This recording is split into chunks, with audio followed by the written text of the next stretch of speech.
Folks, today is Thursday, June 20th, 2019. Coming up on Roland Martin Unfiltered, Vice President Joe Biden under attack for saying he worked well with segregationists early in his Senate career. Then demands an apology from Senator Cory Booker, who says, hell no, I ain't apologizing for nothing.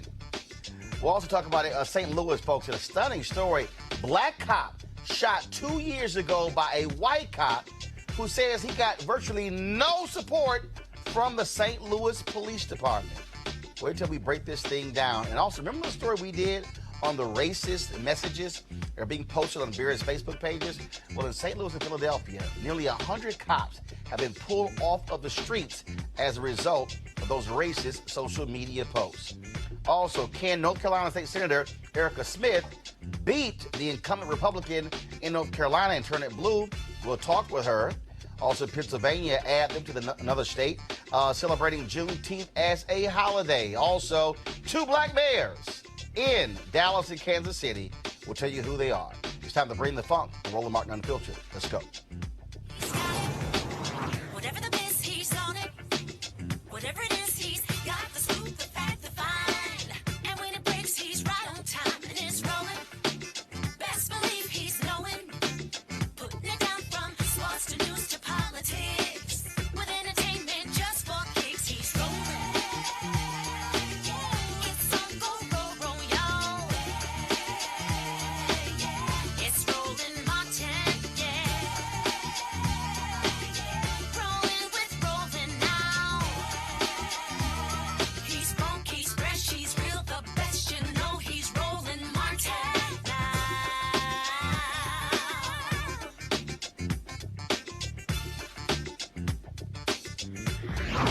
Martin.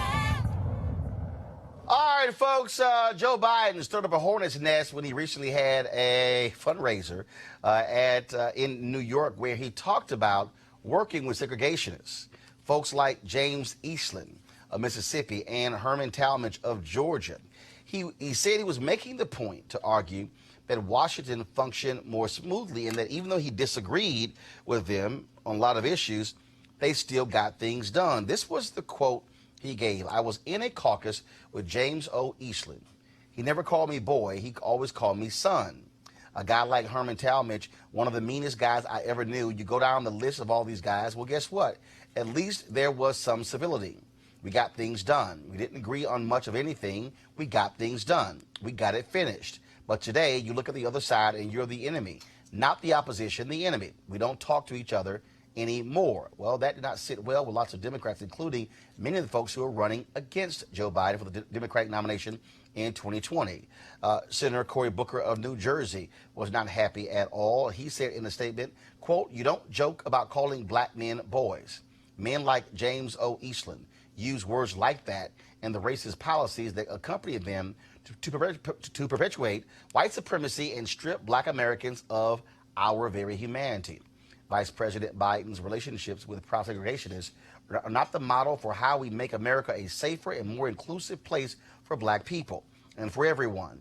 I have to tell Vice President Biden, as someone I respect, that he is wrong for using his relationships with Eastland and Talmadge as examples of how to bring our country together. Now, Biden did not back down. This was his retort to what Booker had to say.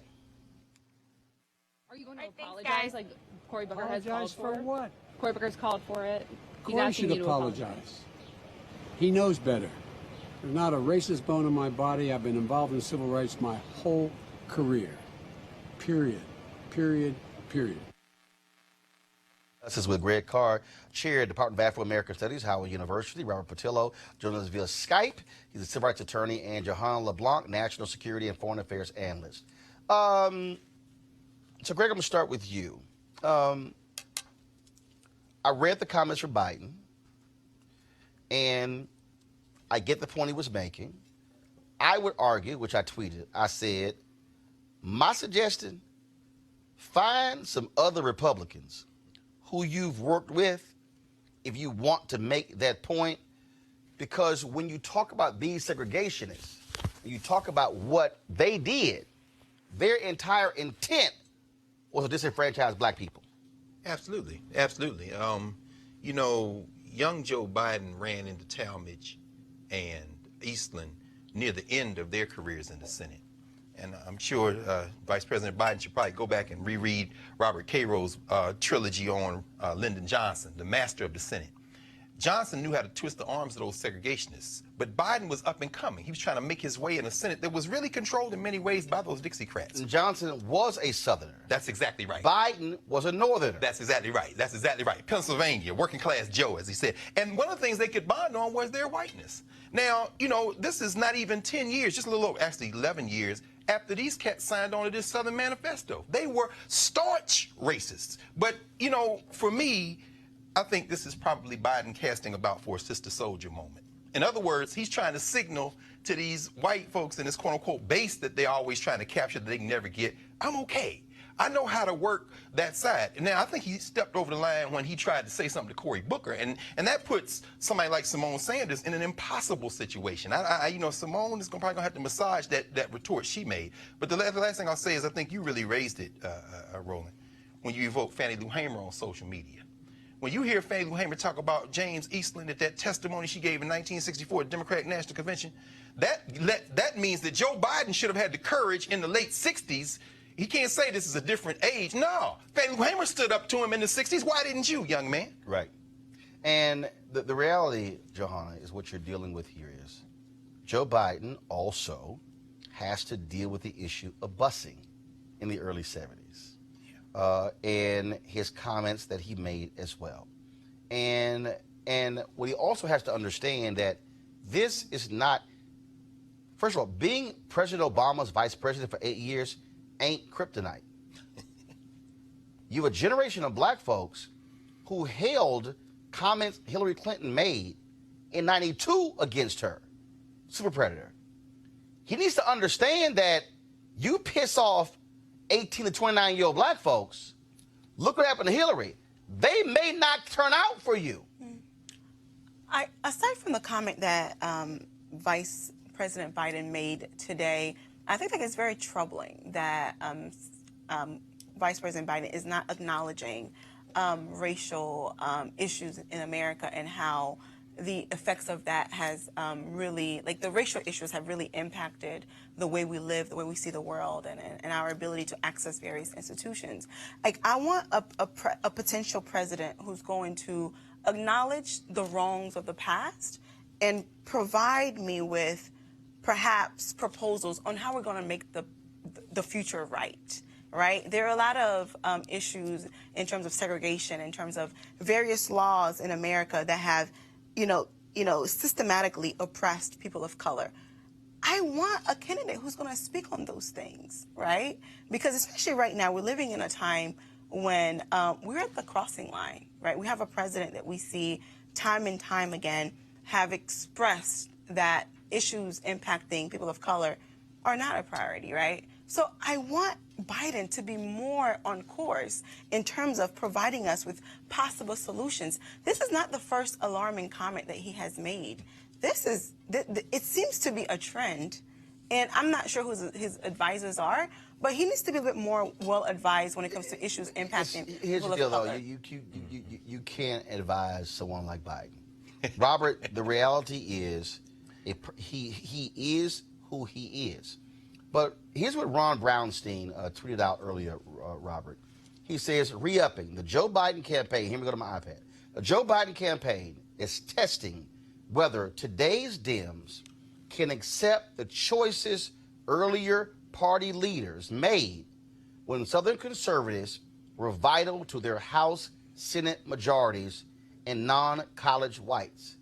Many conservatives on culture/race equal 70% of all voters. Now, let me, and there was a quote he used in here, and I'm going to pull it up as well, where he said, quote, Dems first of all, he said, Joe Biden will now force Democrats to decide whether those earlier views are still acceptable in a party that has moved left since then on all racially related issues in response to both the shifting attitudes in the country and the increasing diversity of its voters. He also said Dems in almost every state, and certainly in presidential elections, relied on an electoral coalition centered primarily on whites without college degrees and secondarily on African Americans. in 1980, 60% of Carter's votes in his losing race versus Reagan came from working class whites. All we've heard in the past 2.5 years, 3 years of Donald Trump, Robert, is that you had those white voters who went for Donald Trump. You had, and I said this, 60 days out, I could pull the video up on MSNBC. I said, what you cannot count are white folks who've never voted for coming out of the woodworks and voting. Like it or not, and you have to deal with this, a Joe Biden is saying to white voters, That's right. I'm a better option than Trump. So now the calculus, Robert, people now have to make the determination. And first of all, I'm not handing the nomination to Joe Biden. But don't folks have to make a determination, do I roll with this or do I accept Trump 2.0? Well, part of me for disagreeing with everybody on the panel, as I usually do. But I think there are 1,050 things to disagree and to criticize Joe Biden on. I don't think this is one of them. If you look at what he is saying, he is making the very particular point that the Tea Party Republicans now, that the Mitch McConnell Republicans now are harder to work with than Dixiecrats in the 1970s. That the people we have in office right now who blocked President Obama for 8 years are more recalcitrant in their political acumen than people like Talmadge, like people like Eastland, like people like Strom Thurmond were, who are at least willing to negotiate, who are at least willing to sit down and come to a good faith agreement. So if that's the litmus test that we're going to have for a Democratic candidate, whether or not they are completely pure on all subject matter, then it could be very difficult to build a coalition that wins outside of the traditional blue state. No, Robert. If Biden had said just what you said, we wouldn't be here. See, that's the difference. That's right. Had Joe Biden said, let me tell y'all something.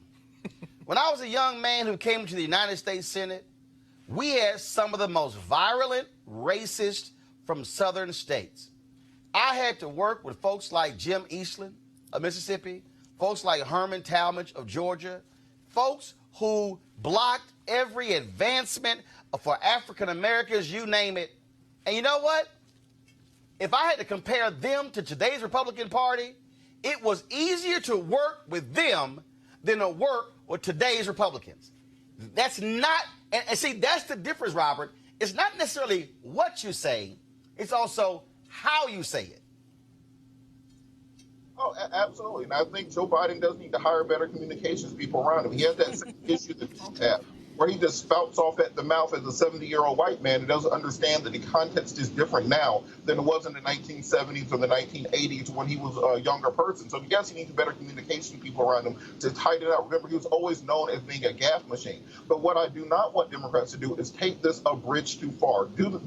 Create a litmus test like they did for Al Franken, where you have to be completely pure in all ways, or else you cannot be the nominee. Because otherwise, we're going to have a candidate who can win California, New York, Illinois, and maybe one other state, and then the rest of the map is going to be red, and we're going to have 4 more years of Trump, and then 8 years of Pence, and then 8 more years of Ivanka after that. We have to learn that you cannot go for purity if you want to win. Obama wasn't pure when it comes to the liberal litmus test that exists now. We will never have that candidate if we want to actually win and regain national power. Greg, I agree 100%. But again, though, what Biden has to understand is that he also has history. Here we go to my iPad. The book Big Jim Eastland, the Godfather of Mississippi. Yes. In this book, the author, J. Lee Annis Jr., writes about Eastland mentoring young United States senators like Joe Biden. Talks about how Biden wrote letters to them thanking them for their work on the anti-busing bill. And so that's a part of this. But again, had he articulated the way Robert did, we're not here. But when he doesn't, he said we didn't agree on a lot. No. That's not how you frame 2 of the most violent, racist senators ever. No, I think Robert, we know that they watch this broadcast. Robert gave Biden his talking point, if he had said it that way. But something has changed between the late 60s and now. as you said, I agree with Johanna. The demographics have shifted. This isn't the same country. Between then and now, you had Bill Clinton, who, as I said, attacked Sister Souljah as a wink and a nod to those quote-unquote working-class whites that were bleeding from the Democratic Party. And since then, and you bring this up all the time, as the demographics have shifted, you got Cory Booker from a generation that said, we're not going to play that. And for me, with the bad messaging notwithstanding, and I agree, that's why I said Simone Sanders is director of communication, young African-American woman, maybe some of this is generational. If she had heard that, maybe, and nobody can tell him what to do, but at least talk to him that way. But what I was about to say is that you have the chastising of Cory Booker. That's not just tone deaf. That is the character issue. And that's the piece, Johanna. Again, listening. You, in an issue like this here, you don't tell no black man who also is a United States Senator. He needs to apologize to me. First of all, Booker didn't call him a racist. Booker simply blasted the comments.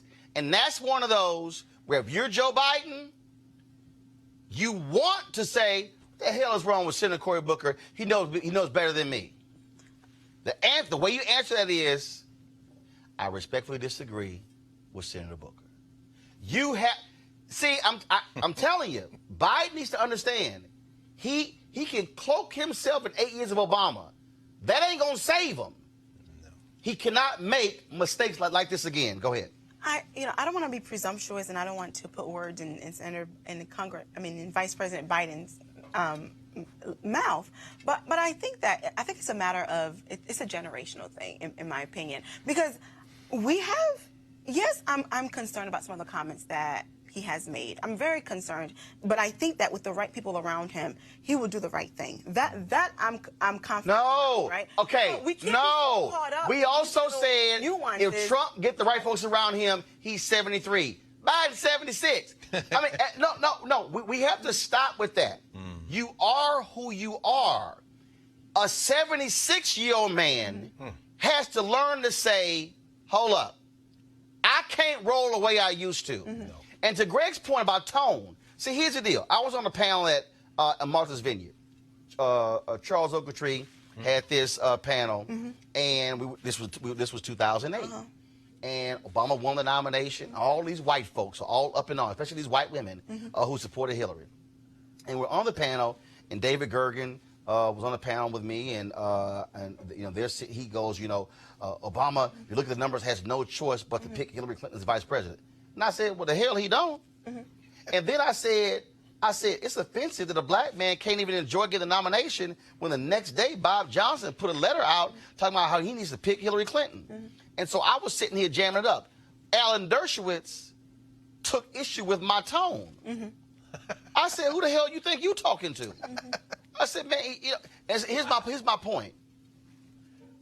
What white folks got to understand is that what Biden was really, it's a tone thing.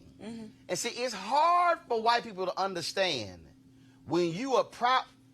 Why did Cornel West and Obama go at it? Because the real deal was Obama cussed them out at the National Urban League. No question. It's a tone thing. Yeah.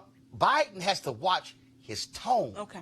And if you don't watch your tone, you're going to piss a lot of black folks off, because for a lot of black folks who are 50 and under, brother, we ain't accepting certain tones. Here's my position. Here's my position, Roland. I get it, but we cannot be caught up in these little nuances, right? We need to focus on the big picture. No. Big picture Needs to focus on. See, no. But Johanna, I hear you. I really. But he has to understand, bruh, you leading in the polls. You have to watch your tone. Okay. Because you're going to get checked. Robert, go ahead. Let's not take the politics out of this. We have to understand Cory Booker is currently trailing Joe Biden by 33 points in the latest polls, 35% to 3%. Right now, Joe Biden in South Carolina has 50% of the black vote, and if Cory Booker can't make a showing in South Carolina, he has no reason to be in the race. So understand the politics around it. Cory Booker isn't just doing this with an empty heart, or he is not doing this for no reason. He is trying to make a case for him to rise in the polls, to make some kind of headway against the other candidates who are left in the dust. I understand. And we can't leave that out of it. But Johanna, this is the final comment before I go to my next story. The reality on stories like this is you have to look at 2016. You had a generation of black voters who held super predators against Hillary Clinton. They held it against her and never let go. I'm just saying, and they did not vote. And I understand, as people, we have to look at our priorities, right? Was that the best move? Let's look at in the context of what's happening. I would say it wasn't, right? but they did it anyway. Right. So as a people, we have to readdress our values. Like, what do we value? Are we going to focus on every little nuance, things that don't really matter? When in fact, I think if you have a person like Biden in office, I think that with the right people around him, he'll do the right thing. I mean, he hired Miss Simone as his PR person. But here's the point. And I think here's the final point on this here. And I totally agree with you. I understand practicality. I understand common sense. But the onus is also on the candidate. Absolutely. To understand that I better watch my tone. Exactly. I better watch how I say it, because now what he's done is he's now had to deal with this for 48 hours. And it's called an unforced error. And it's a good thing. It's a good thing. No, actually, it's not a good thing. It's a good but thing. it's a good thing it's happening in June and not in October. That's a good That's point. what's a good thing. It's a good thing to address the issues, like, at the very beginning, to let you know that, to call things out as they are. What I'm saying because is, I think that a lot of times we don't do that. I think it's a good thing. It's a good approach. Unforced error. You shouldn't have to be dealing with it, and so it was a mistake. But there's all a I'm saying is, gap as well, so. Vice President Biden is real simple. Use Arlen Specter. Use some other Republicans you work for. Don't use segregation is all I'm saying. Let's talk about St. Louis, folks, where a black police officer is speaking out about racial division in the police department. Officer Milton Green, folks, was shot by one of his co-workers 2 years ago. Green is black, and the person who shot him is white. Police Chief Lawrence O'Toole says it was friendly fire, but Green says it was racism and is filing a suit against the St. Louis Police Department. Now, folks, let me explain to you exactly what happened here. A guy had an accident. He was sitting here, then they were chasing him. Green hears it, grabs his gun badge. He yells, "I'm a cop." Cop tells him, "Put your gun down."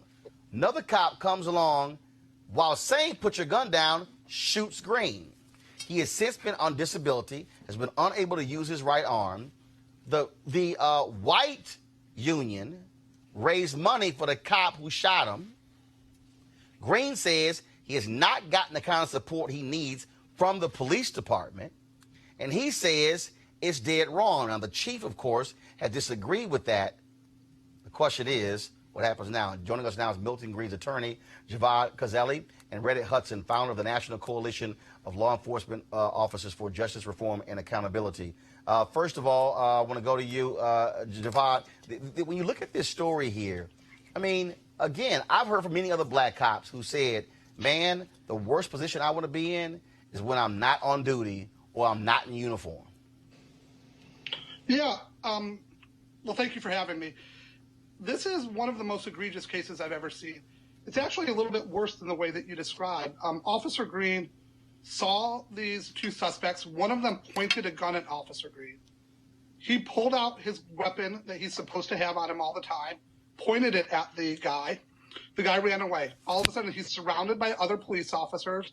They tell him to get on the ground. He gets on the ground, puts his gun down, identifies himself as a police officer.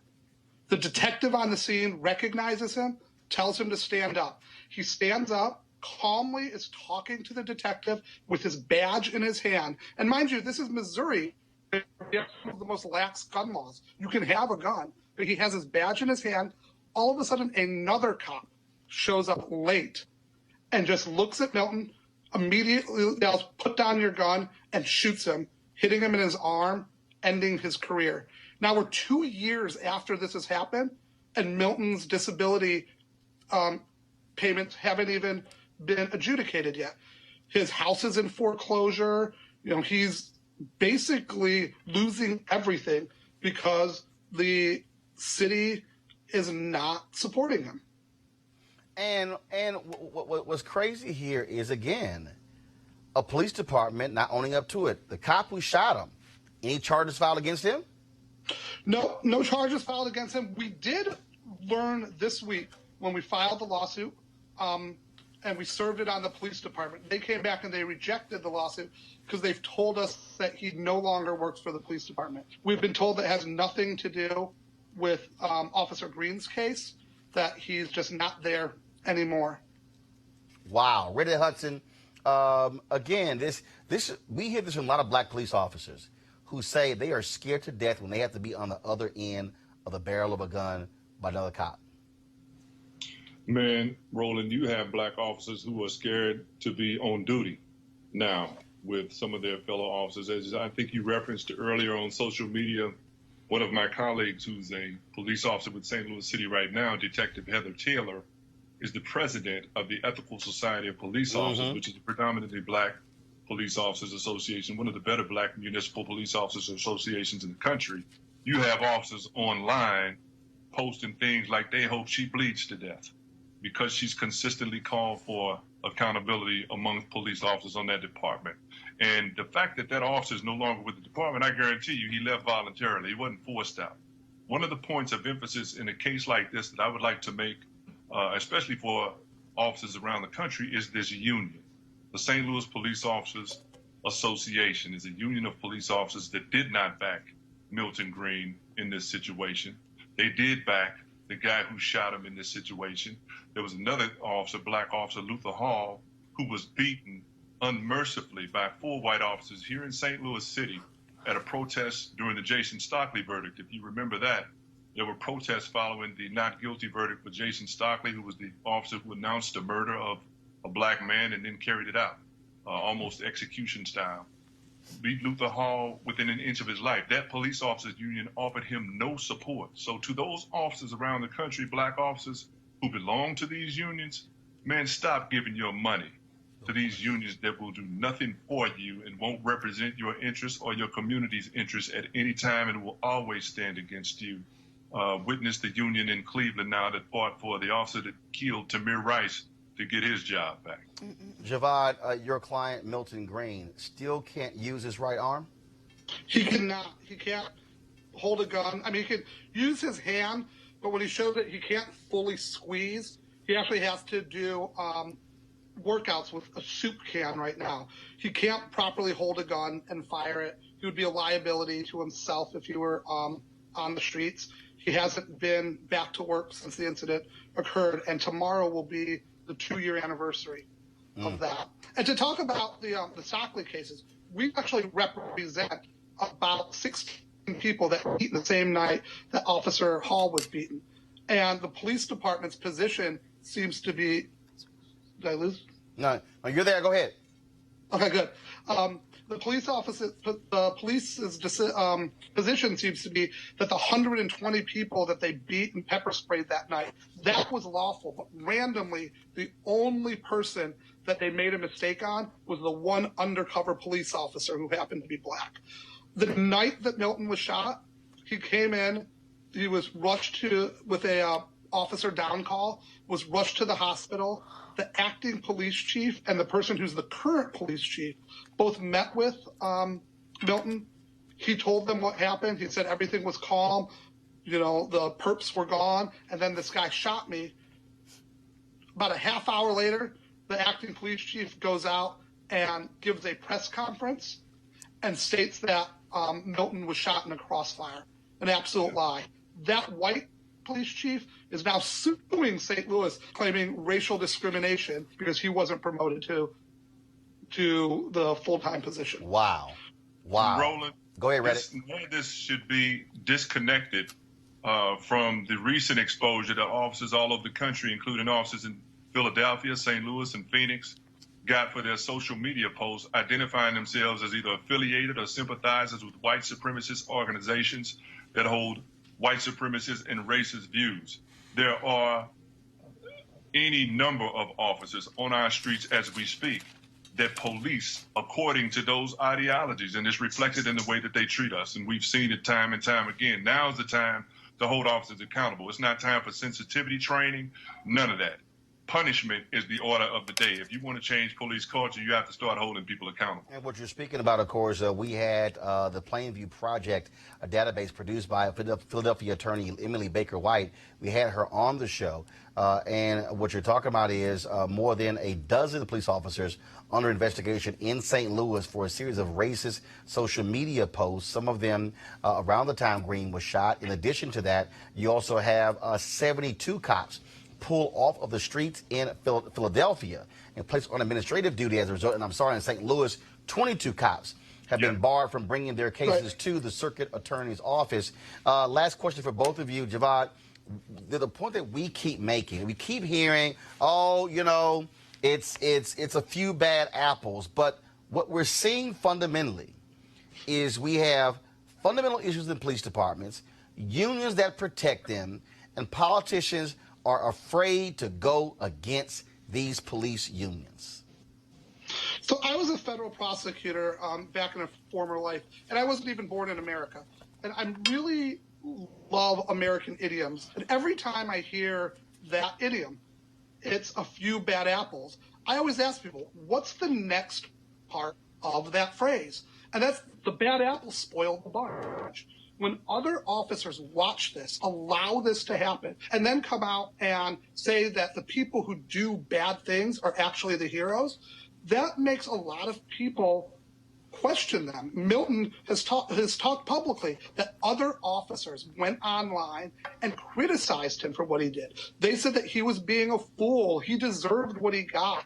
You know, why is he asking for handouts? He says that his kids, who were raised in a house with a police officer, now, when they see other officers, they generationally are now afraid of these officers.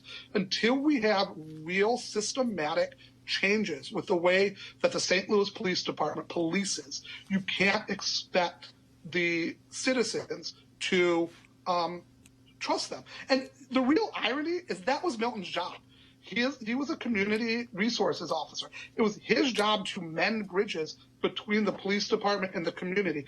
And now he's seen what the police department has done and how they've abandoned him. Reddit? Black officers, wake up, man. A police officer will shoot you, disable you, and then have his colleagues question why you're looking for handouts. What we need now is leadership. We have that opportunity here in St. Louis. We have a black chief of police. We have a black public safety director. We need them to stand in the cut, man, and make a stand against these kinds of systemic abuses that reflect the racism that's at the foundation of police culture, not just here in St. Louis, but all over the country. And until we get that and hold some of these people accountable, we're going to see what we see. But I always say, as you know, Roland, I think it starts from inside. We need a critical mass of us inside the system ready to address these issues head on. Absolutely. Javad Cazelli, Milton Green's attorney. We appreciate it. Thanks a lot. Reddit Hudson, thanks for joining us as well. Thanks for having me. All right, folks, going to a break. We come back. We're going to talk to the woman who is running for United States Senate in North Carolina. We'll also chat with Lee Saunders, of course, who leads AFSCME, talking about the resurgence of unions in America. All of that next on Roland Martin Unfiltered. You want to check out Roland Martin Unfiltered? YouTube.com/Roland S. Martin. And subscribe to our YouTube channel. There's only one daily digital show out here that keeps it black and keep it real. It's Roland Martin Unfiltered. See that name right there? Roland Martin Unfiltered. Like, share, and subscribe to our YouTube channel. That's YouTube.com/Roland S. Martin. And don't forget to turn on your notifications so when we go live, you'll know it. All right, folks, they're back. MarijuanaStock.org is another great investment opportunity. If you were lucky enough to invest in their last crowdfunding campaign, you know they raised a ton of money in just a few months investing in legal marijuana farms.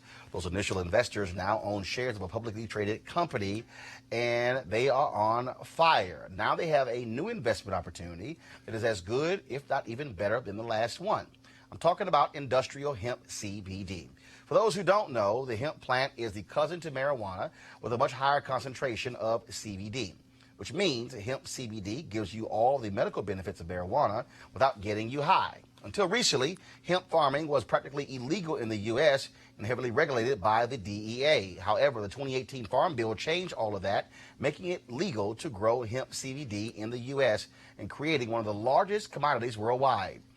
They need land to grow, all the plants. Now, this makes for an incredible investment opportunity, and that's where our good friends at 420 Real Estate come in. Their business model is simple. They buy land that supports hemp CBD grow operations and lease it to licensed, high-paying tenants.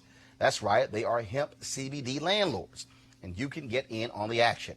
You can invest in the crowdfunding campaign for as little as $200 up to $10,000. Like I said, you don't want to miss out on this. To invest, go to marijuanastock.org. That's marijuanastock.org. And yes, this is a black-owned company, so you want to try it and get in the game. All right, folks, Democrats are hoping to take back the United States Senate next year. Republicans, of course, control the U.S. Senate, which means that they control the federal judges that go on the bench. Now, it was a tough road for Democrats in 2018, but Republicans have to now defend a number of seats, and one of those is the seat of Tom Tillis in North Carolina. Well, State Senator Erica Smith, she says she wants to be the person who can take that seat back, and she joins us right now. First and foremost, glad to have you here. Glad to be here, Roland. All right, so when we talk about this campaign here, we talk about facing Senator Tillis. One of the things that jumps out, we've had Reverend William Barber on before. Yes. He opposed, under President Barack Obama, 2 black women who could have been on the federal bench. They blocked those 2 sisters, one of them who was the first black justice on the state Supreme Court. What are you saying to black voters in North Carolina why Tillis needs to be sent packing? Well, number one, Tillis needs to be sent packing because he's merely a political puppet for the POTUS in the White House. And the sad reality is that Tillis is a flip-flopper. He can't make up his mind. Time and time again, as we saw today with the vote on the arms deal to Saudi Arabia and United Arab Emirates, Tillis voted with the president to declare an emergency and also put all billions of dollars into funding for Saudi Arabia. And so what he is doing is supporting giving immunity to a country who killed one of our top reporters, Jamal Khashoggi.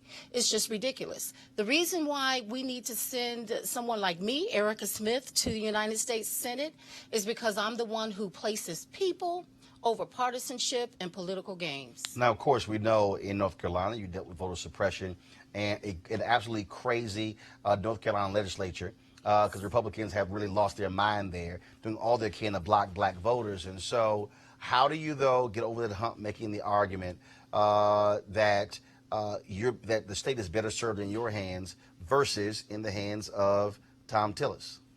Absolutely. Well, first, I'm glad you brought that up because, Roland, what the Supreme Court ruled is that the partisan gerrymandering and the racial gerrymandering was the worst seen.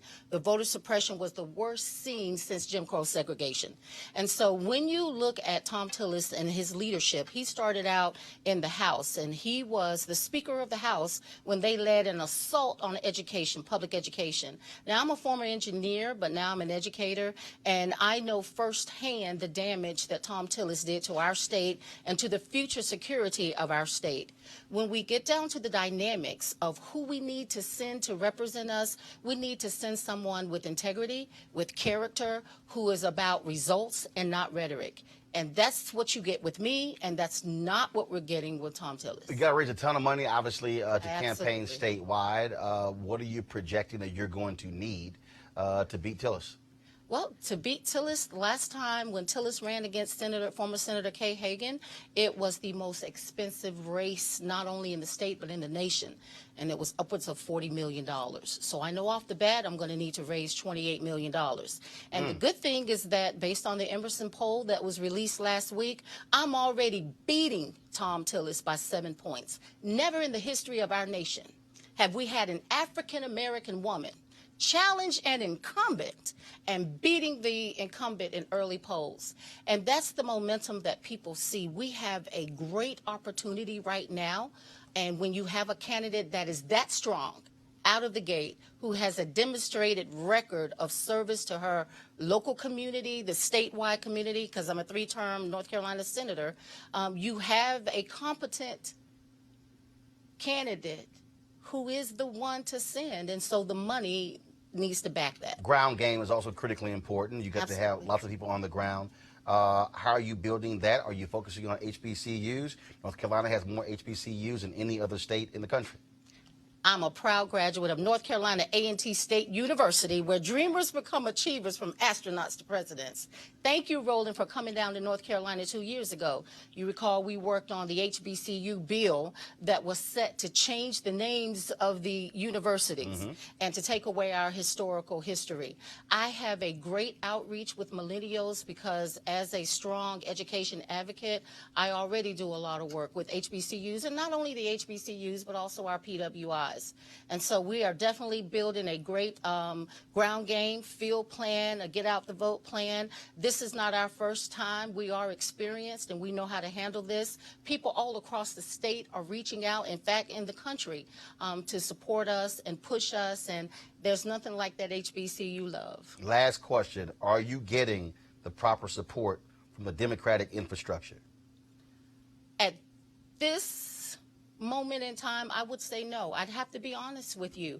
We always have to work harder, shine brighter, be stronger, do twice the work to get half the credit. And I'm used to that, you know, from being a mechanical engineer. So you've already had the primaries, right? No, Okay. the primaries are March 3rd, Got 2020. it. And how many? So Martha 2020. How many folks are you going to be? How many folks right now already announced their running? Right now in the running, there are 4 candidates. Got it. And so incidentally, 2 candidates filed on Monday. After seeing the results, you have an African-American woman. And so I will admit, we may not be the establishment candidate, but it's time for us to do things a new day in a new way.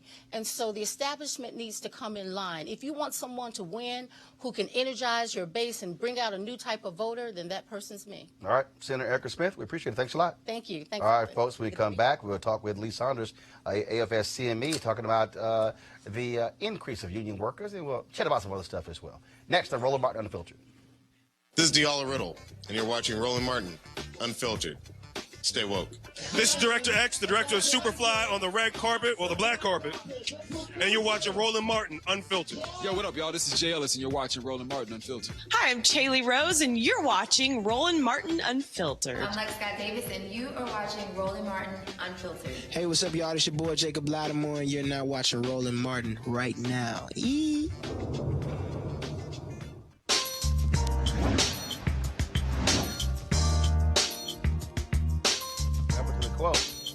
All right, folks, our HBCU Giving Day School, Harris Stowe State University, founded in St. Louis, Missouri in 1857. Notable graduates include Julius Hunter, Judge John Francis Nangle, Hazel Irby, Bobby Wilkes, Judge Charles Alexander Shaw.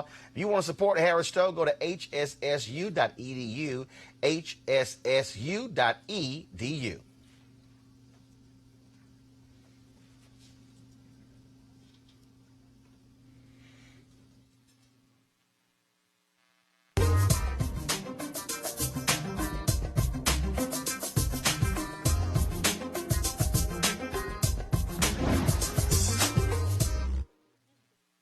All right, folks, this week, Nevada governor signed a historic union law to help 20,000 state workers. Unions are enjoying their highest level of public support in 15 years, and presidential candidates have embraced unions at a level not seen in a long time. Joining us right now is Lee Saunders. He is president of the American Federation of State, County, and Municipal Employees, and also, of course, a supporter of Roland Martin Unfiltered. And we always got to thank Lee and ASME for supporting us. They were the first ones out of the gate. Lee, because of y'all support, you know, we've been averaging about 8 million views since we launched. We've gone from about 170,000 folks on YouTube down to about 316,000. And so we've certainly been growing over the last 9.5 months. I knew you'd be successful one day. Well, you know, I told you we were going to do it. We did it. You did it. So just stay in the building. Congratulations, man. Stay in the building. Appreciate it. Let's talk about this here, because what is interesting that, again, what we've seen, and I'll go back to really Ronald Reagan. You go from Ronald Reagan up to present day. You had this constant, steady assault on unions. The whole idea of right-to-work states, folks creating the climate where literally if you said unions other than police and fire, it was a negative connotation. And you're seeing in these places where politicians are now being pressured by folks who say, no, we want folks fighting on our behalf when it comes to wages. There's no question about it. As a matter of fact, the most latest polls show that 62% of the American public believe that we need strong unions in this country to be the counterbalance to the corporate greed that exists and the fact that workers need a seat at the table. That was instrumental in what we were able to do in the state of Nevada, where we were successful in electing a state legislature, both on the House and Senate side, who believed in supporting working families, who believed that unions made a difference for workers.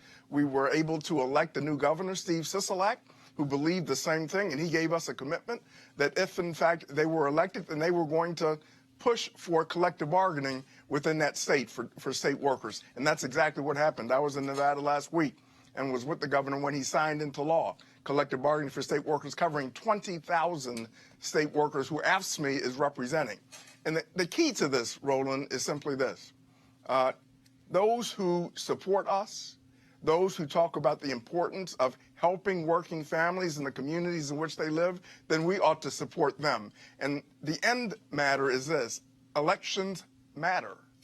Elections matter, and it mattered in Nevada, and we're seeing the results out of that right now. Do you also think you're seeing that because you had so much attention on the wage gap? When I think back again, I'm going back to 1980, not going through the 90s and 2000s. What we constantly heard from politicians was, look, support big business. They're coming in, supplying jobs. We can't have anything that's stopping that from happening. And voters said, oh, that's great, that's great. All of a sudden, they woke up 30 years later and go, wait a minute, what the hell happened? We gave massive tax breaks. We gave infrastructure breaks. We did all these things. And then what happened? They got a massive tax cut under Donald Trump. And it's like, oh, we're going to reinvest it in the workers. And the CEOs went, no, we're not. And they haven't done it. Trickle down does not work. It never has worked. Workers need to have a seat at the table to control their own destiny. And that's what unions provide them, a seat at the table so they can negotiate wages and working conditions, benefits, safety and health issues, not only just for themselves, but for their communities, because when workers are organized and you have a strong and healthy workforce who has a seat at the table, that benefits everyone who lives in that community where those workers reside. And that's why you're getting this kind of feeling across the country and an aggressive action that is taking place. You look at the strikes that have been taking place across the country. United Fruit and Commercial Workers striking up in the New England states. You look at Unite here, Unite representing hotel workers, striking the Marriott Corporation and their slogan was, one job should be enough. The economy right now is rigged in favor of the 0.5% who want more power and wealth at the expense of working people. And unions are the avenue by which you can unrig that system. And that's why people believe that unions have a very strong and important place in today's society. One of the things that also jumps out, again, as you begin to look at what is happening, how do you counter what took place in Ohio? Donald Trump campaigns talking about get rid of NAFTA.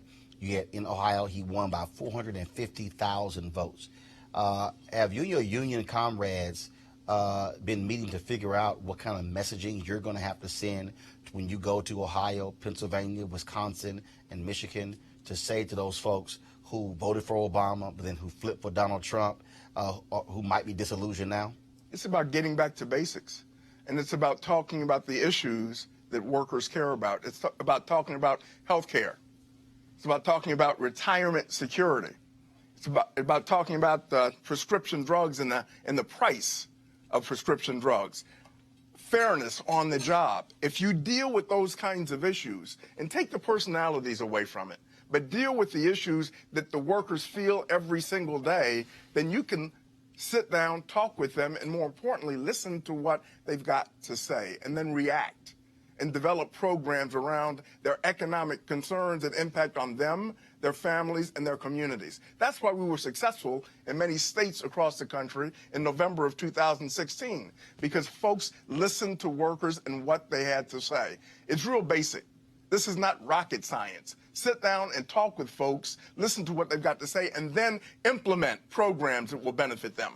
All right. Lee Saunders, President AFSCME, we appreciate it. Thanks a lot. Great being here. All right, folks, going to go to a break. When we come back, a shocking story out of Chicago where a black woman shopping in a Walgreens shot and killed by the friend of the manager.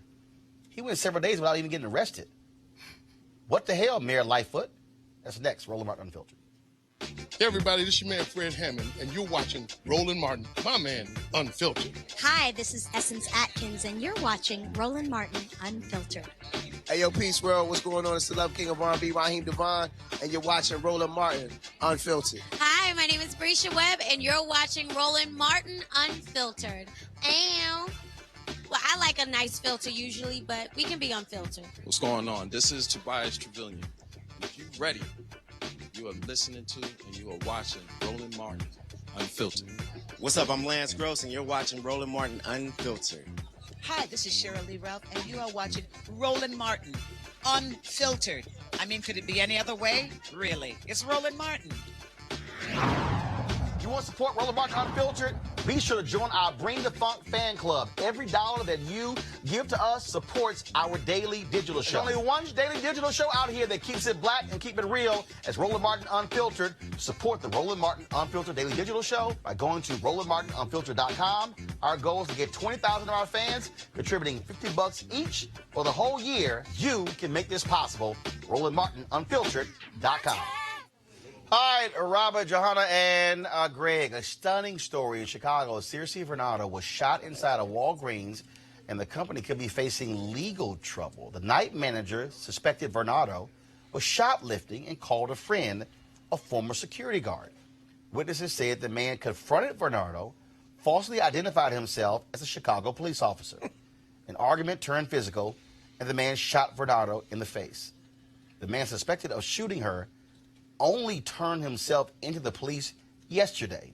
He was also arrested last summer, accused of threatening a woman and once again claiming to be a cop. Robert, this is what's unbelievable here. He was the friend of the manager. You suspected a woman of shoplifting? She's now dead because you called a friend? No, you call the damn cops. If you think that, and so now you suspect, not even prove it, and she's dead. And he wasn't arrested for several days. Well, let's understand the Chicago Police Department is very busy trying to track down the criminal mastermind Jussie Smollett and the Nigerian brothers who apparently the police department has been concentrating on. Ron, what you have to understand is this is part of the dehumanization of African Americans in this country. That you are reduced down to nothing more than a criminal. That they can shoot you down like a dog because they think of you as no more. That thought pattern doesn't just go along racial lines. Often there are people who look just like us who have that same opinion. This individual, the manager's friend, homeboy, whoever it was, absolutely had no business in the store. Walgreens has very particular, I had litigation with Walgreens years ago, has very particular criteria set out in the employment handbook on how managers should handle security issues. And none of it involves calling in your own private mercenary to execute individuals you think have taken part in a crime. So, of course, Walgreens needs to be held liable. The night manager or the manager must also be held liable for their culpability in this. And the individual who did pull the trigger and kill this woman should be prosecuted because his life was at no point endangered. Illinois is not a stand your ground state. It's questionable if he was even licensed to have a handgun in that situation or in that area of Chicago. So this person should be prosecuted to full extent of the law, and Walgreens should pay restitution to the family. I believe this woman had 5 children, to the family that lost a mother in this situation. Whether she was shoplifting or not is beside the point. It's about the inhumanity exhibited towards African Americans. Johanna, this reminds me of the case out of Los Angeles, where they suspected an African American man of shoplifting. Security guard shoots and kills him. He's dead. I'm sorry.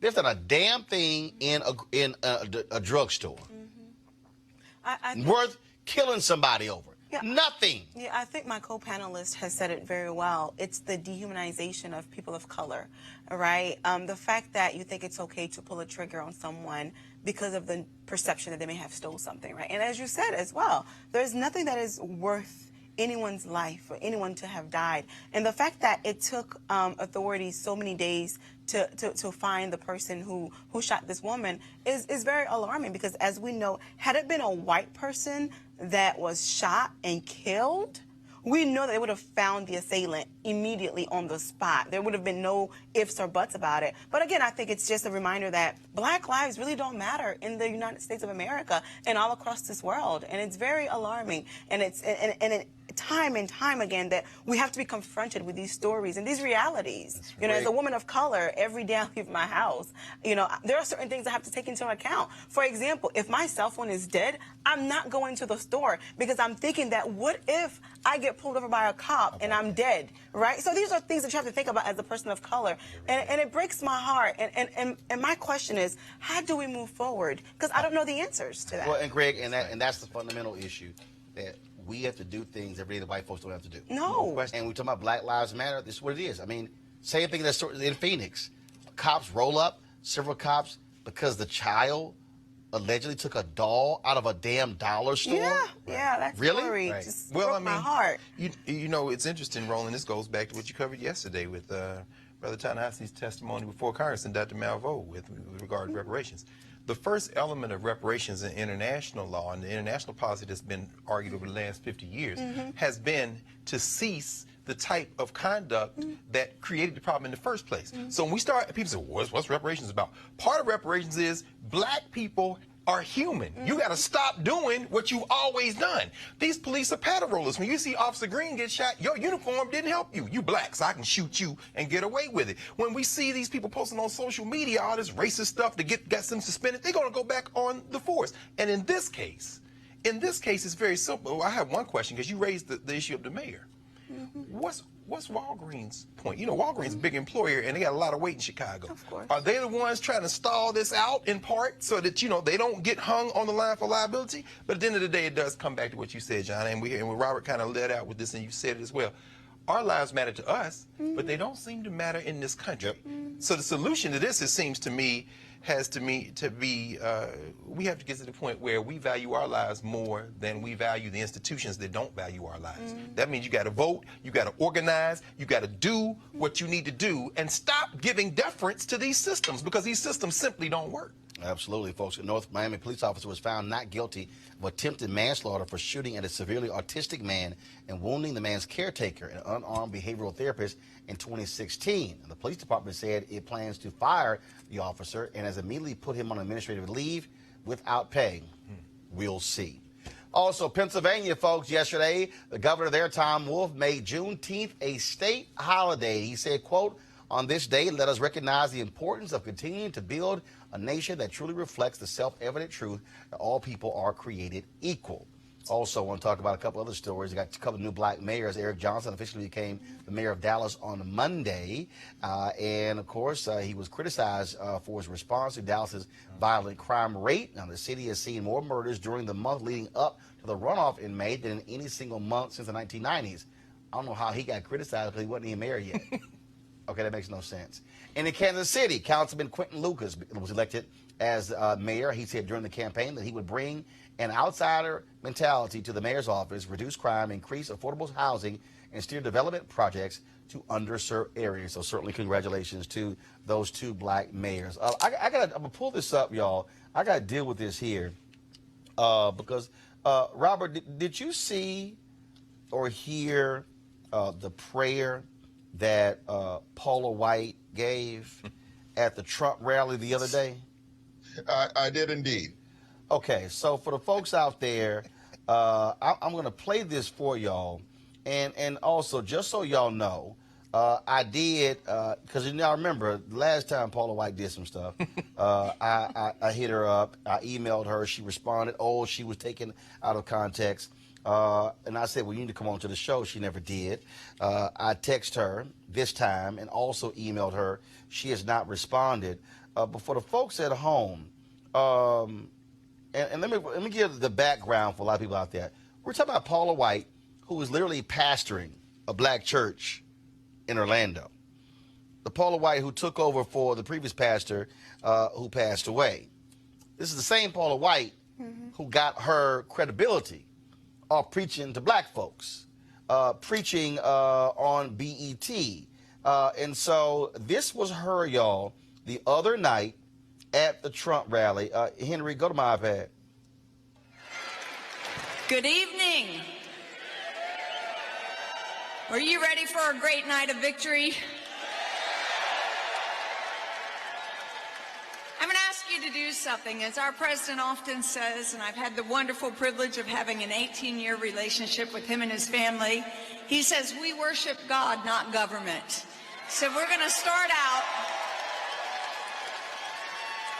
I'm going to ask you to grab that person's hand next to you, if you don't mind standing up all over this beautiful arena, and just grab that sweaty hand that you've been holding. I believe in the power of unity. And as we begin to make declarations and come to the Father in prayer, Father, I come to you in the name of Jesus. And first and foremost, I give you thanks for our great United States. I give you thanks for our president and for your blessings and your goodness. Your word declares in Psalm chapter 34, verse 1, that I will bless the Lord at all times, and his praise shall continually be in my mouth. So we thank you and we bless you, God, for your goodness, for your grace, for your mercy. I pray for the Spirit of the Lord to rest upon our president. And let your favor cause his horn, his power, to be exalted, according to Psalm chapter 89, verse 17. Lord, your word says in Psalm chapter 2, verse 1 through 4, why do the nations conspire and the peoples plot in vain? The kings of the earth rise up, and the rulers band together against the Lord and against his anointed, saying, let us break their chains and throw off their shackles. The one enthroned in heaven laughs. The Lord scoffs at them. Father, you have raised President Trump up for such a time as this.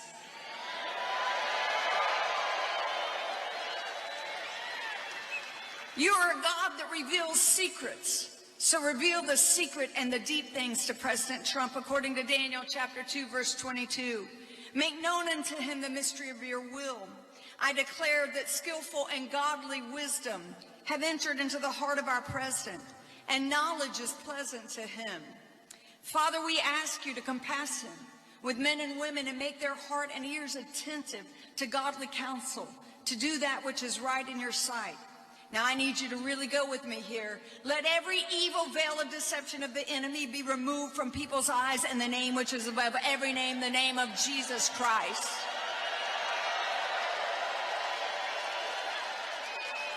For you said in your word, so I'm going to deal with some principalities now, okay? Because you said in your word in Ephesians chapter 6, verse 12, that we're not wrestling against flesh and blood, but against principalities, powers, against rulers of darkness of this world, against spiritual wickedness in high places. So right now, let every demonic network that has aligned itself against the purpose, against the calling of President Trump, let it be broken, let it be torn down in the name of Jesus. Let the counsel of the wicked be spoiled right now.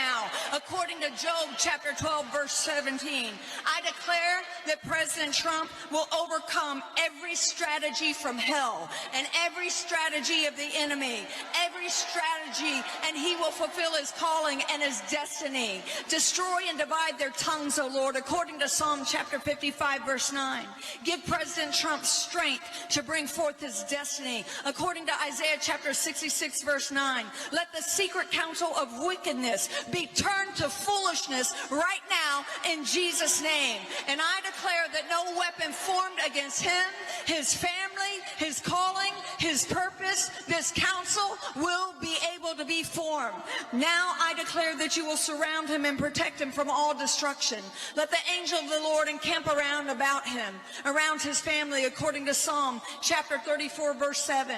Establish him in righteousness and let oppression be far from him, according to Isaiah 54:14. I deploy the hand of God to work for him in the name of Jesus. I secure his calling. I secure his purpose. I secure his family. And we secure victory in the name which is above every name, the name that has never failed for this nation and for my life, the name of Jesus Christ. And everybody said, amen. Now I'm going to let Robert, Johanna, and Greg weigh in just a moment. But let me say a few words first. Since Pastor Paula White wants to quote scripture, you should go to Psalm 1:1, where it said, the godly do not walk in the counsel of the wicked, I dare say, Pastor Paula White, the wicked is when you are a president who allows people on the border to somehow be sleeping on cement floors. How you would go to court and say, we don't even have to give them toothbrushes. I dare say, if you call yourself a so-called Christian, you would have the decency to treat human beings like human beings. Here's what I also want to know, Pastor Paula White. When Reverend William Barber and other preachers and ministers of the gospel and the Jews and Buddhists and others had a prayer walk from the church here in New York Presbyterian to the White House, why did this administration lock them out of Lafayette Park? I also want to know, Pastor Paula White, why you as a pastor did not have the courage and the decency to tell Donald Trump why you are afraid to meet with other ministers of the cloth who you might disagree with. See, if you actually have God on your side, if you supposedly have Jesus on your side, then you would not be afraid to meet with other ministers of the gospel. You also said that the evil veil of deception be removed. Please explain to me how you as a pastor defends a man who lies and lies and lies. Please, as a pastor, explain to me how you're supposed to be telling folks to speak truth when you support a man who lies without a doubt, who lies about lies every single day. Please tell me how you can talk about every demonic network aligned against Trump. If you're going to pray that thing, then specify that thing. What networks are you talking about, Pastor Paula White? See, what I cannot stand is when you have pastors who pimp God, pastors who have not a prophetic word, but a partisan word. See, a prophetic word means you ain't afraid to meet with somebody who you disagree with.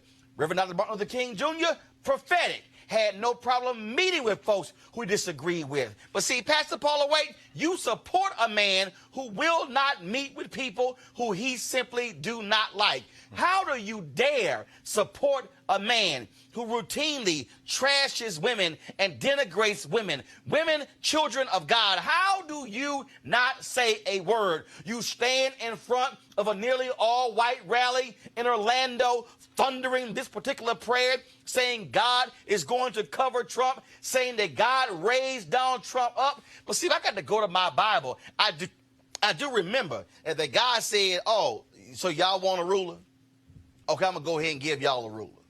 Y'all, I remember God saying, I told y'all, you don't need a king. But the people said, no, we want a king. Okay, y'all can have Saul.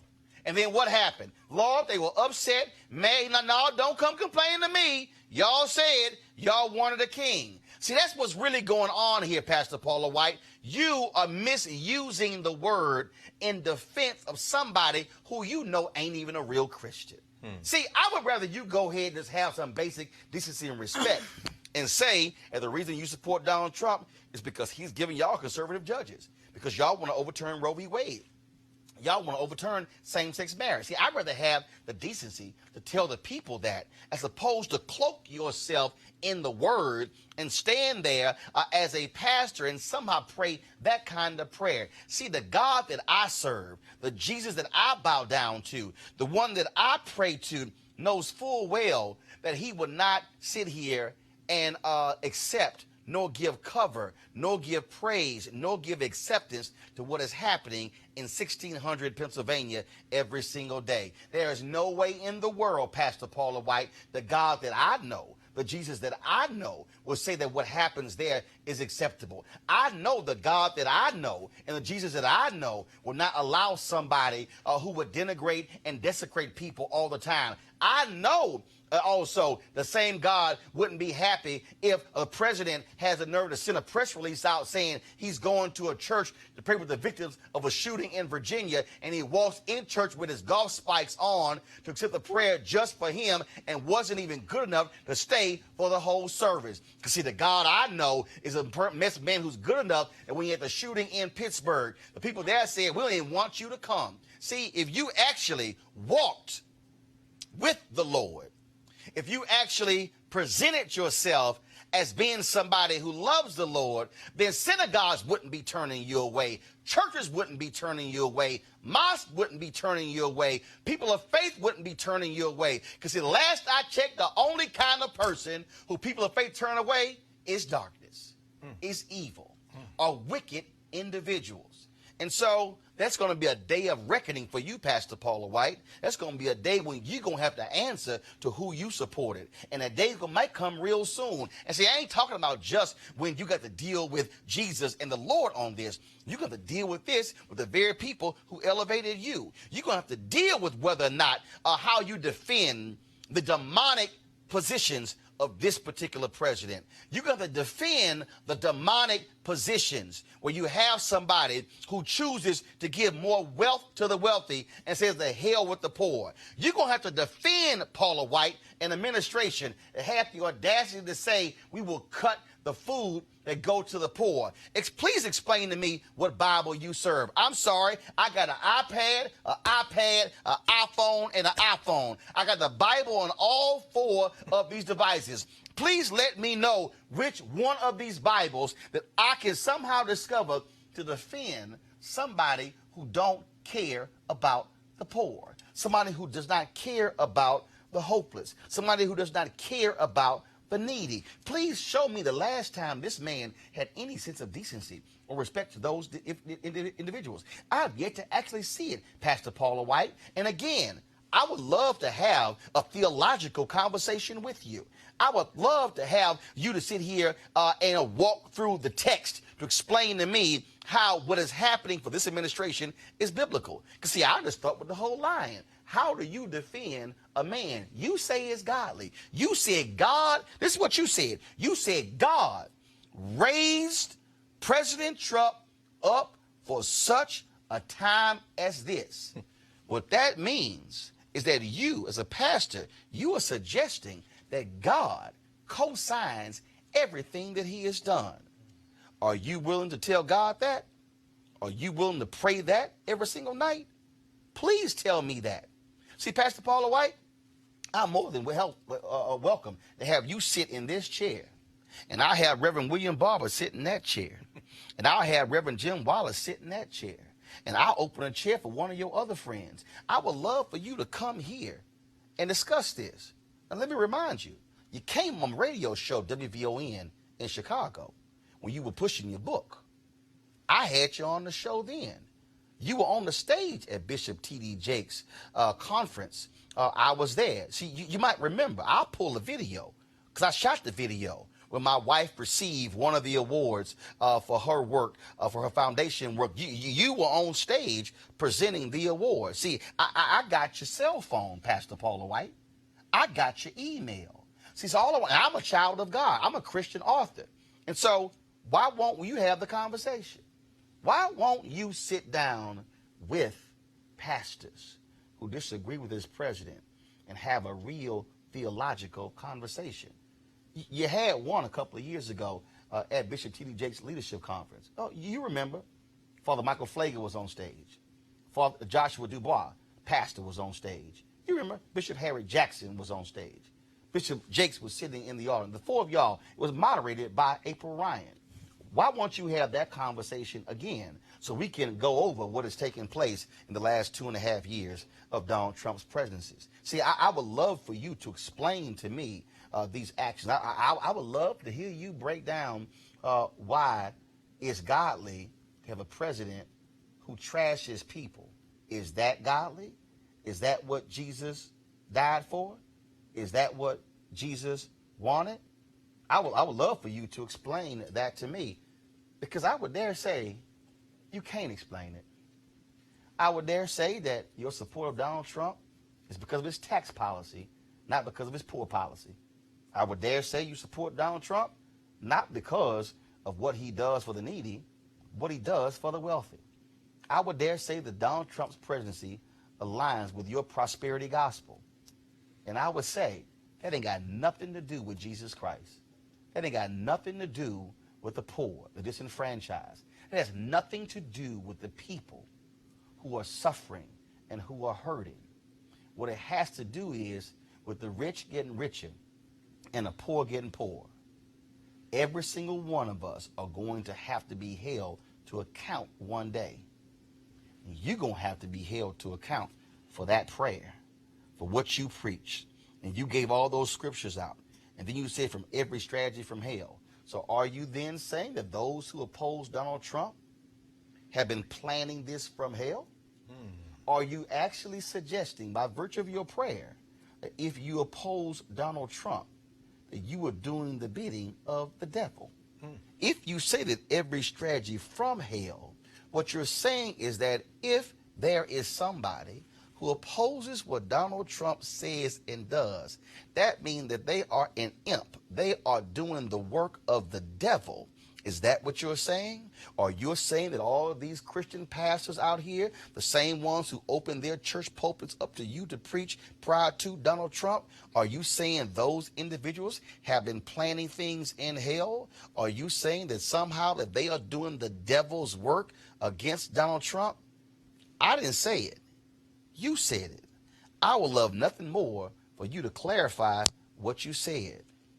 There won't be any yelling, won't be any cursing, won't be any of that.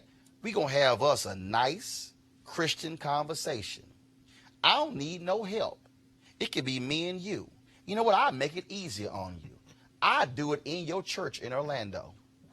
I will fly to Orlando and I bring my cameras with me to have the very conversation. If you are going to stand up as a pastor and give that kind of prayer, then you also need to explain the kind of prayer. Because remember, Paula White, last time you told me you got misquoted. Remember the email you sent me?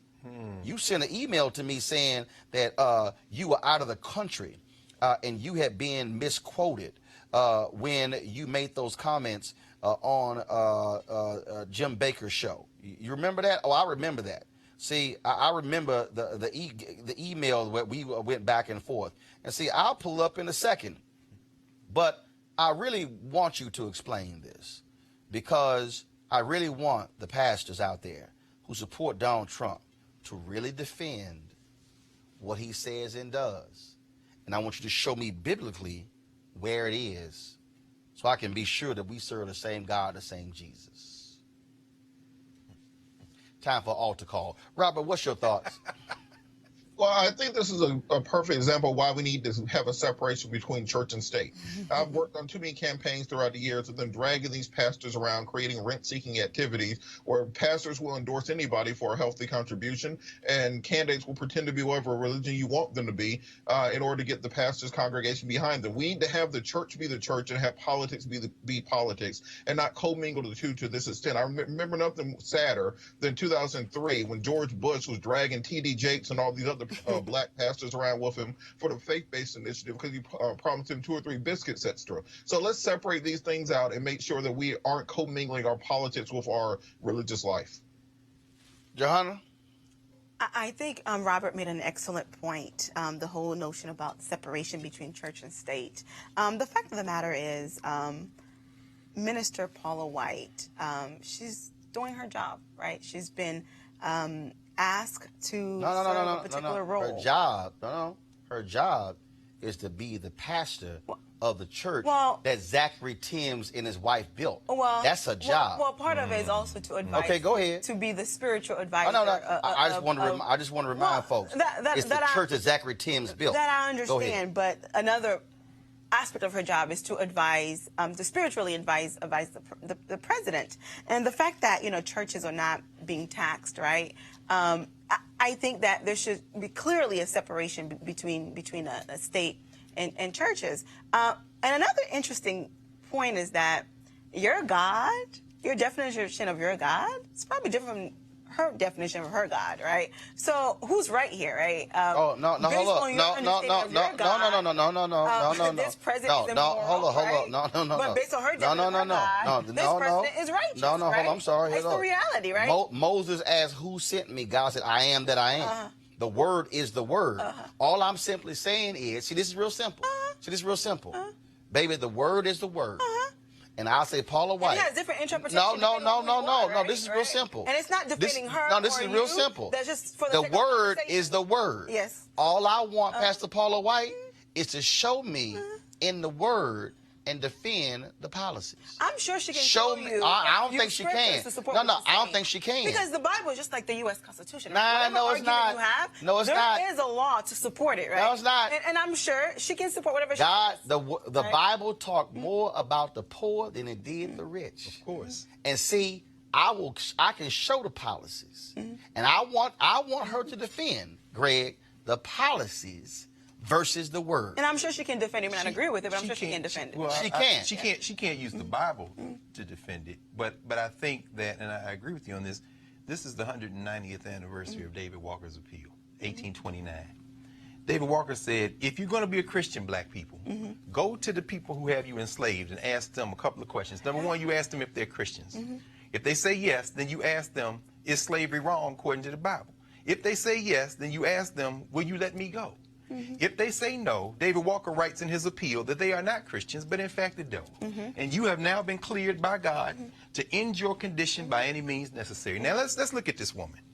When I hear her, it reminds me of Charles Coughlin from the 1930s. Father Coughlin, the Catholic bishop, who a Catholic minister outside Detroit. I'll be in Detroit tomorrow for October. The reparations conference begins today. But Coughlin was on the radio talking to millions of white Catholics, railing against the Jews, railing against the New Deal. They're not Christians. This is fascism, as you said. It is corporatism, and they are in the guise of Christianity. But if you take David Walker at his field, what she's praying to, I agree with you, is very different than what you're praying to, Roland, and in your humanity, in T.D. Jakes' humanity, in the humanity of the people that Robert talked about who invited her into those pulpits. You're extending divine-inspired humanity to her. But in rejecting you, David Walker would say, oh, we're clear now. We end our oppression by any means necessary. This is not a Christian, in fact, that we've just seen. That is, in fact, the devil. And I think that we're also witnessing the church playing a huge role in the political process, right? Of course. The church is not supposed to as be it has engaged. begun. That's American. Let's clarify. Let's clarify. Because if you're not, let's clarify. There's a separation. No, let's clarify. No. Let's clarify. We said the church. No, what we're dealing with are white, conservative, that's right, evangelicals. That's right. You're dealing with some black pastors too. No. You deal, but it's a few of them. But you're dealing with the Franklin Grahams of the world. Come on, brother. Who wanted to deny the Christianity of Obama, but wanted to praise the demonic Christianity of Donald Trump. That's right. See, that's what you're dealing with. See, again, I'm gonna call it like it is. These people only care about conservative judges because they want Roe v. Wade and the same-sex marriage to be overturned. That's right. That's all they care about. And all I'm saying is put it out there. But don't stand there and talk about my God and what's demonic and what's evil. I mean, why can't they do that? I mean, in other words, why can't they just say, we want to impose a white nationalist Christian theocracy on everyone in the country? Why can't they say that to you? Because they think we boo-boo the fool. And they're sitting here knowing that if you do that, then your true intentions will be out there, and you cannot cloak yourself in the throne. You can't cloak yourself in the blood of Jesus. Lord have mercy. That's the real deal. Like my mama. And see, they don't and they don't want to do that. That's why I need y'all to understand, Robert. Jerry Falwell Jr., who's not a minister, who's caught up in this pool boy controversy in Miami. Robert Jeffress, all of these conservative evangelicals, not a single one of them would sit down with Reverend Barber or Reverend Jim Wallace. In fact, Jerry Falwell Jr., when Reverend Barber and the Poor People's Campaign went down to Lynchburg, Virginia, he sent the word to the police department of the university, if they step foot on this campus, arrest them. And ordered to all the student body, don't you dare go visit that church when they come to town. That's, if you want to say demonic, that's demonic when you are so scared of the power of poor people that you say, don't you dare step foot on this campus. Robert, final comment.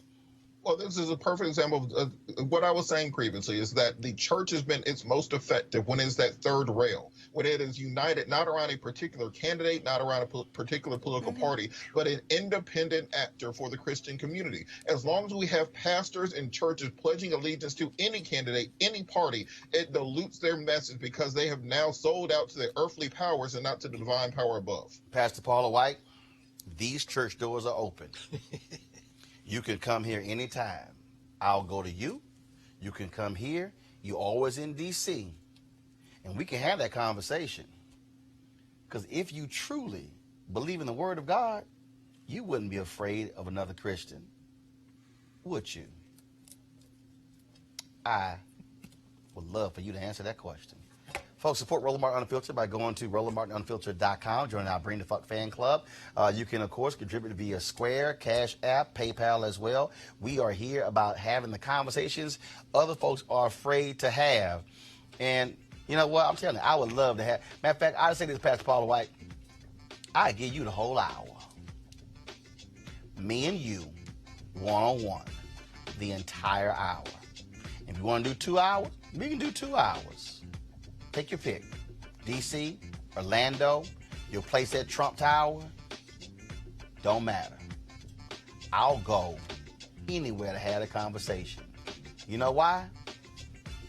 Because I love Jesus. Holla.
Hey fam, want to check out Roland Martin Unfiltered, the blackest show on all of digital, cable, and broadcast. Check out our audio podcast. There's only one daily digital show out here that keeps it black and keep it real. It's Roland Martin Unfiltered. Press play.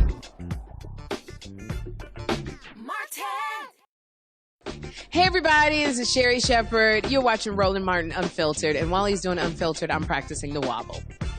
I am. Because Roland Martin's the one, he will do it backwards, he will do it on the side. He messes everybody up when he gets into the wobble because he doesn't know how to do it, so he does it backwards. And it messes me up every single time. So I'm working on it. I got it.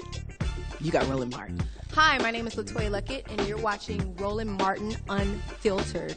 What's going on, everybody? It's your boy Mac Wiles, and you are watching Roland Martin Unfiltered. What's up, y'all? It's Ryan Destiny, and you're watching Roland Martin Unfiltered. What up, Lana Well, and you are watching Roland Martin Unfiltered.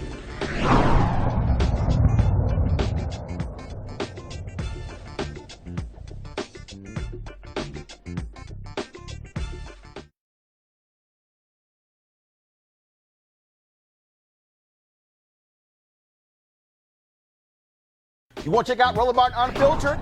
YouTube.com/Roland S. Martin. And subscribe to our YouTube channel. There's only one daily digital show out here that keeps it black and keep it real. It's Roland Martin Unfiltered. See that name right there?